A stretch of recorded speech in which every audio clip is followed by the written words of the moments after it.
Hey, good morning, y'all. Alright, it's Sunday. Happy Sunday. Hope you are having a great day today. But since I've been out of the Army since like 2014, I decided I didn't want to work for someone else. So I started studying personal development, reading the Bible, all that stuff. So I read the Bible every day. I read a lot of stuff that Grant Cardone's put out. I've gone through Cardone University back when I sold life insurance. I studied the biographies of the Rockefellers, the Carnegies, the Morgans, the Vanderbilts. I like to read during my free time.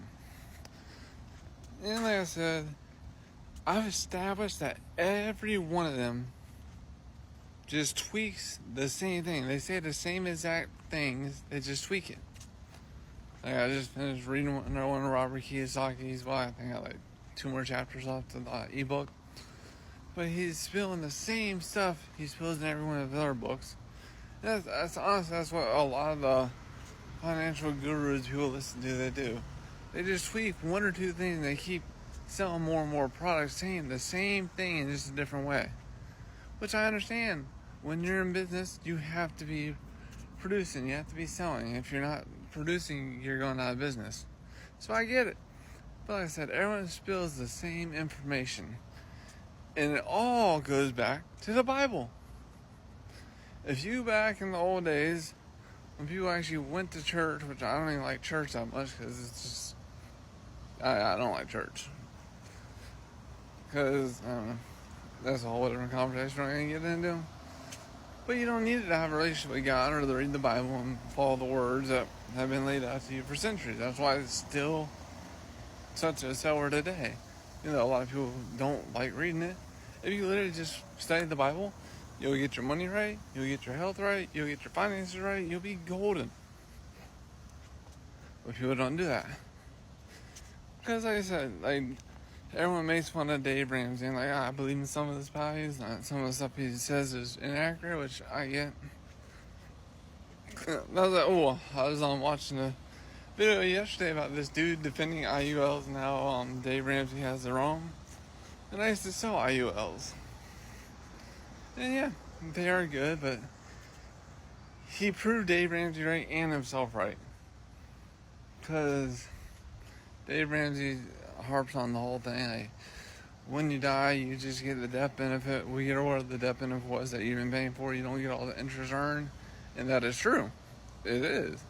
The other dude defended that as you keep going on making your premium payments, you're paying less towards your insurance and more towards your cash value. So when you die, you get the cash value, and whatever the difference is between the death benefit and the cash value, that's what they pay. So you're still just getting the death benefit. Common sense would tell you you're going to get the death benefit plus all the stuff you invested. So if you bought a $500,000 death benefit, you get that plus however much gains you got from your investments. But that's not how it works.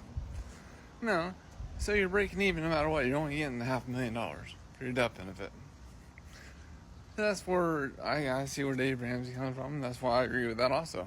Instead of putting money into an IUL where there's an investment component, yes. But you get your term life that's going to pay you $500,000 and put that money into a cash flow producing investments and invest it yourself, plus get the tax write-offs from the investments. And then you're going to get your death benefit plus all the gains you get from your actual investments. So it makes sense. But that's a whole different story once again. Let's go back to the original. Everything boils back down to the same thing. Everyone is spilling the same information and sharing it. Like, everyone has different audiences. Some people follow Grant Cardone for his advice. Some people follow Robert Kiyosaki for his advice. Some people follow Andrew Carnegie for his advice. The Rockefellers, the Vanderbilts. But if you actually study all of them, like I've been doing for over 10 years now, reading different stuff and going to seminars and stuff, like, they all say the same thing. And if you want to go back to the beginning, read the Bible. Like, the Bible is not as interesting, don't have all the details, like your real estate investment, all that stuff, but it has the simple principles that'll make you wealthy and happy. Reduce your debt, your high income debt. Well, that's it. The borrower is a slave to the lender. Saying you got a debt, that's where Dave Ramsey harps on everything. But there is good debt. And that's another component that I even talked about. Become fruitful and multiply. The very first freaking book in the Bible, we were put on this earth to become fruitful and multiply. That's in every aspect of life. Financially, relationship, physically, it doesn't matter. Become fruitful and multiply. Make your money making more money. From the beginning of time, we've been told to become fruitful and multiply. You're not supposed to be living paycheck to paycheck. You're supposed to find ways to become wealthy and abundant. And the best way to do that is by creating passive residual cash flow that comes in whether you're working or not. So that way you got the time to enjoy life, do what you want, and you got the money to afford the lifestyle you want. Like, I still don't have the money completely to afford the lifestyle I want. I do have the time to do what I want when I want. Even though I do still have to work in between. So I don't have 100% control of anything. I still need to work. I still need to make some money. But I still have residual passive cash flow that comes in whether I'm working or not. Which frees up some more of my time to give me options. And that's what I mean. That's what everyone's goal should be. They accumulate more and more residual passive cash flow so they have more and more time to do what they want and more money to afford it. Like I said, I'm not 100% where I can just do what I want when I want. I still got to do some work.